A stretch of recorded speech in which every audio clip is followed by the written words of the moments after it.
শুরু করছি আজকের গল্প নারায়ণ গঙ্গোপাধ্যায়ের লেখা জার্নি বাই কার। আমি, ন্যাড়া, গজা, ভজা আর নেদা এই 5 জনে মিলে আমরা বাবা ষণ্ডেশ্বরের মন্দিরে পিকনিক করতে গিয়েছিলুম। স্টেশন থেকে নেমে আরও 2 মাইল রাস্তা, কিন্তু জায়গাটি ভারী খাসা। বাবা ষণ্ডেশ্বরের একটা পুরনো মন্দির, সামনে বাঁধানো ঘাটওয়ালা দিঘি। দিঘির চারিধারে অনেক গাছ ঠাছ, নানা রকমের পাখি ঠাকি। সেখানে আধপোড়া খিচুড়ি আর আধসিদ্ধ তরকারি রান্না করে খেয়ে হাঁড়ি ফাড়ি ভেঙে যখন আমরা আবার স্টেশনের দিকে যাব ভাবছি, তখন হঠাৎ ভপ ভপ ভপ দেখি সামনের খোয়া ওঠা বিচ্ছিরি রাস্তাটায় একটা কালো কালো গাবদা চেহারার ঝরঝরে পুরনো মোটর গাড়ি এসে দাঁড়িয়েছে। যে ভদ্রলোক গাড়িটা চালাচ্ছিলেন তিনি গলা বের করে আমাদের জিজ্ঞেস করছেন, খোকা, তোমরা কি করছো এখানে? ভদ্রলোকের চোখে কালো চশমা, চেহারা বকের মতো, রোগা, মাথার চুলগুলো যেমন খাড়া খাড়া, নাকটা আবার পাখির ঠোঁটের মতো বাঁকা। দেখে একদম ভালো লাগে না। নেদা গম্ভীর হয়ে বললে, আমরা এখানে পিকনিক করতে এসেছিলুম। ভদ্রলোক বললেন, ভেরি গুড। গজা আরও ভারিক্কি চালে বললে, আমরা এখানে ছুটির দিনটা এনজয় করতে এসেছিলুম।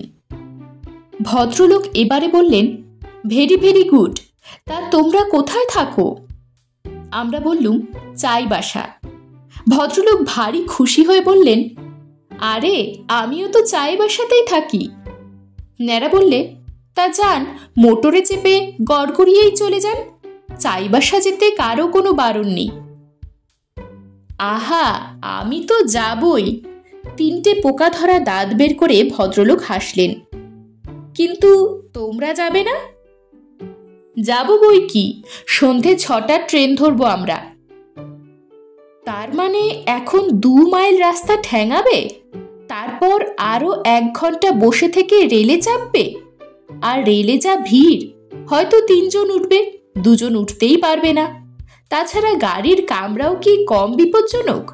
চোর, জুয়াচোর ও পকেটমার নিকটেই আছে, জানো তো? ভজা বললে, আগে জানবো না কেন, সবই জানি, কিন্তু যেতে তো হবেই। নিশ্চয় যেতে হবে। তা আমার এই গাড়িটায় চেপে বসলে কেমন হয়? আপনার গাড়িতে? ভদ্রলোকের টিকটিকির মতো শুকনো মুখের ভেতর থেকে আবার 3টে পোকা খাওয়া দাঁত বেরিয়ে এলো। একসঙ্গে মিলে বেশ গল্প করতে করতে যেতে পারি। তোমাদের 1 পাও হাঁটতে হবে না, আর সন্ধ্যের আগেই পৌঁছে যাবে চাইবাসায়। চোর, জুয়াচোর, পকেটমার কেউ তোমাদের কিছুই করতে পারবে না। অবশ্য করবারও কিছু নেই, কারণ 5 জনের ফিরে যাওয়ার রেল ভাড়া ছাড়া ট্যাগ আমাদের গড়ের মাঠ। তবু মোটরে যাওয়ার সুযোগ পেলে আর কে ছাড়ে? যদিও গাড়িটা দেখতে তেমন ভালো নয়, কিরকম কালো আর ঝরঝরে, তবু মোটরে চড়ে রাজার হালে যেতে কি আরাম। লোকের মুখের সামনে দিয়ে ভোগ ভোগ করে ধোঁয়া আর ধুলো উড়িয়ে চলে যাচ্ছি, সবাই তাকিয়ে থাকবে। সামনে থেকে গরু ছাগল পালিয়ে যাচ্ছে, গেও মানুষগুলো বলছে, সর সর, মোটর গাড়ি আসছে। খুব কায়দা করে যাওয়া যাকে বলে। ভদ্রলোক আরও মিঠে গলায় বললেন, উঠে এসো, উঠে এসো, বেশ গল্প করতে করতে আরামসে চলে যাওয়া যাবে। বেশ তো, চলুন তবে। ভদ্রলোক অমনি হাত বাড়িয়ে ক্যাচাত করে গাড়ির দরজা খুলে দিলেন, আর আমরা টপাস টপাস করে তক্ষুনি উঠে পড়লুম। 2 জন সামনে, 3 জন পেছনে। আমি আর নেদা ভদ্রলোকের পাশেই বসে পড়লাম, আর অমনি ঘ্যারোর ঘ্যারোর ঘরাং ঘরাং আওয়াজ তুলে গাড়িটা চলতে শুরু করে দিলে। অবশ্যই সিট টিটগুলো তেমন ভালো নয়, গদিগুলোতে তাপ্পি মারা। বসে যে খুব আরাম হচ্ছিল তাও নয়। তবু মোটর গাড়ি ইজ অলওয়েজ মোটর গাড়ি। ভেতরে নানা রকম আওয়াজ হচ্ছে। থেকে থেকে শীতের কাঁপুনি লাগা বুড়ো মানুষের মতো আচমকা ঝেঁকে উঠছে। তবু বিকট হর্ন বাজিয়ে চারিদিকে লোক, গরু, ভেড়া, কুকুর, ছাগল তাড়িয়ে বেশ যাচ্ছিল। ন্যাদা কাব্য করে বললে, জার্নি বাই এ কার, কি চমৎকার। আমি বললুম, অতি মনোহর। ভজা বললে, চারিদিকে অপরূপ তরুরাজি।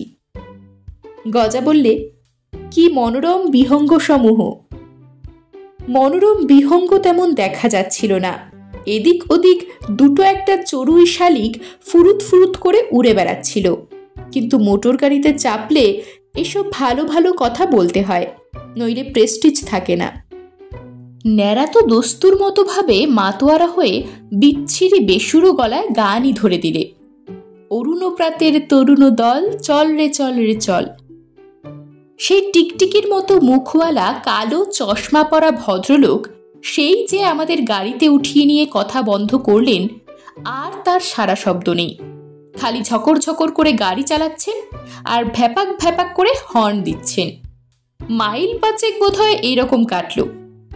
তারপর সামনে একটা শুকনো নদী, রাস্তাটা তার মধ্যে গিয়ে নেমে তারপর আবার একটা উঁচু ডাঙায় গিয়ে ঠেলে উঠেছে। গাড়িটা ঝাঁকুনি খেতে খেতে গড়গড়িয়ে নদীতে বেশ নেমে গেল। এক আজলা জল আর একরাশ নুড়ি পেরিয়ে নদীর এপারেও চলে এলো। তারপর উঁচু ডাঙাটার সামনে এসে ক্যাচাং, মানে ডেড স্টপ। আমরা বললুম, কি হলো মশাই, থেমে গেল যে? আবার পোকা খাওয়া 3টে দাঁত বের করে ভদ্রলোক হাসলেন। মানে ক্র্যাচটা ঠিক ধরছে না মনে হচ্ছে। তোমরা যদি নেমে একটু, মানে ঠেলতে হবে। আমি বেজার হয়ে জিজ্ঞেস করলুম, নইলে মানে গাড়িটা অতখানি উঠতে পারবে বলে মনে হচ্ছে না। আমি স্টিয়ারিং ধরছি, তোমরা 5 জন রয়েছ, ঠেলে একটু তুলে দাও। নিশ্চয়ই নিশ্চয়ই বলে গজা লাফিয়ে পড়ল। আমাদের দলে ওই সবচাইতে জোয়ান, জিমনাস্টিক করে। এসব ঠেলাঠেলির ব্যাপারে ওর বেশ উৎসাহ আছে। কি আর করা, আমরাও নামলুম। ভদ্রলোক বিনা পয়সার মোটর গাড়িতে চাপাচ্ছেন, তার জন্য অন্তত এটুকু না করলে কি আর ভদ্রতা থাকে? অতএব মারো জোয়ান হেইও, और थोड़ा हेइयो, সাবাস জোয়ান হেইও। খাড়া পারি ঠেলতে গিয়ে 5 জনের স্রেফ কালঘাম ছুটে গেল। মনে হলো পেটের আধপোড়া খিচুড়ি আর আধসেদ্ধ তরকারি একেবারে গলায় উঠে আসছে। তবু জয় বাবা ষণ্ডেশ্বর বলে চিৎকার ছেড়ে আমরা গাড়িটাকে একেবারে পাড়ির ওপরে তুলে দিলুম। ঘামটা মুছে হাঁপিয়ে টাপিয়ে নিয়ে আমরা গাড়িতে উঠতে যাচ্ছি। ভদ্রলোক হা হা করে উঠলেন, বললেন, আরে আরে উঠছো কেন? আমি তো চাইবাসা যাব না, যাচ্ছি ট্যাকখালি, স্টেপ অন্যদিকে। তার মানে? ন্যাদা চেঁচিয়ে উঠল, তবে আমাদের গাড়িতে ওঠালেন কেন?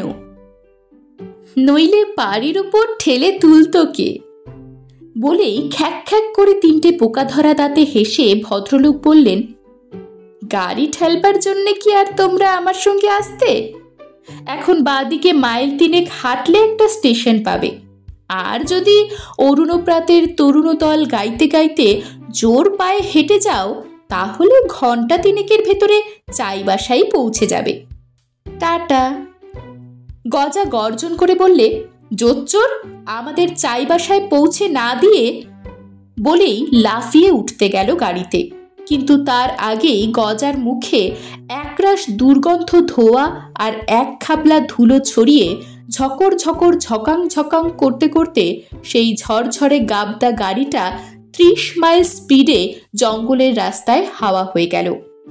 আর অনেক দূর থেকে যেন একবার ভেসে এলো, থ্যাংক ইউ, টাটা।